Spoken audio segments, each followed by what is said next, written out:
Civil engineer ડિપ્લોમાના students માટે એક bumper ભરતી ગુજરાત ગૌણ સેવા દ્વારા આવી રહી છે.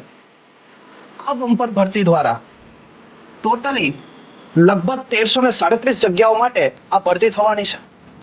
તેમાં એડિશનલ આસિસ્ટન્ટ એન્જિનિયરિંગ અને સાથે વર્ક આસિસ્ટન્ટના વિદ્યાર્થીઓને પણ ભાગ થશે. એડિશનલ આસિસ્ટન્ટ એન્જિનિયરિંગ માટે 824 જગ્યા અને વર્ક આસિસ્ટન્ટ માટે 513 જગ્યા આપણા સૌ માટે આવી રહી છે. મિત્રો, આ એક ડિપ્લોમા એન્જિનિયરિંગ માટે ખૂબ જ મોટી ભરતી કહેવાય.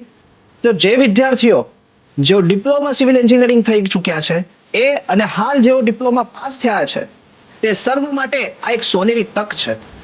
મિત્રો, પ્રશ્ન થતો હશે કે આની તૈયારી આપણે કેવી રીતે કરશું, આનું ફોર્મ કેવી રીતે આવશે, વગેરે વગેરે આપણા મનમાં જે વહેમ હશે તેને અમે સંકલ્પ એજ્યુકેશન દ્વારા એક વિડીયો લઈને આવી રહ્યા છીએ. એ યુટ્યુબ દ્વારા આ વિડીયો આપ ખાસ જોજો. અને સાથે સાથે વિદ્યાર્થી મિત્રો, હું ટૂંક સમયમાં આપની સમક્ષ આ વર્ક આસિસ્ટન્ટ અને એડિશનલ આસિસ્ટન્ટ એન્જિનિયરિંગની તૈયારી કઈ રીતે કરવી તેનો વિષય સહ એક કોર્સ તમારી સમક્ષ લોન્ચ કરીશ. તો આપ સૌ યુટ્યુબ ચેનલને જોતા રહો. નમસ્કાર.